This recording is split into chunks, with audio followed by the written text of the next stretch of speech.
Hello everybody, welcome to week 8. We're officially in the halfway point of our class, so that's very exciting.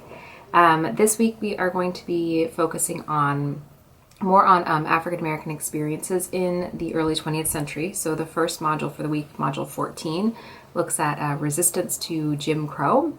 We'll look at the Great Migration.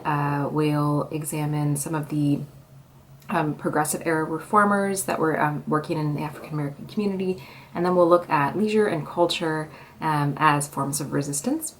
And that will carry us through into module 15, where we'll look at World War I, and we will examine the war from a couple different viewpoints. We'll look at the general overview of the war itself and the U.S.'s involvement in it militarily, and then we'll also look at the war's effects on the home front. And there's some interesting carryover with module 14 there too, in terms of African American activism and understanding the war as a way in which Black communities in the United States could assert their rights for citizenship, voting, equality at home as well as abroad.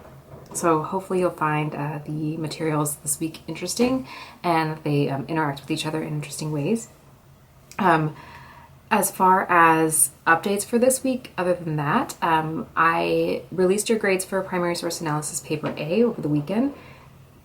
If you have any questions about those grades or my comments on those papers, please feel free to email me. I did do some thorough comments in the, commenting on the text of the paper itself, and then as well as on the rubric that's attached to it in Canvas.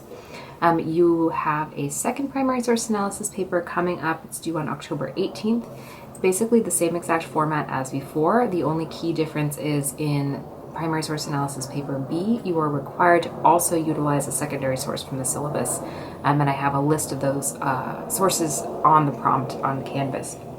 And most of you are already doing this when you're establishing your historical context anyway, but now it's an official part of the prompt as well. That's pretty much it for this week. Let me know if you all have questions about the papers. I'll check in with you all midweek to let you know about anything that comes up. And have a great week. Thanks.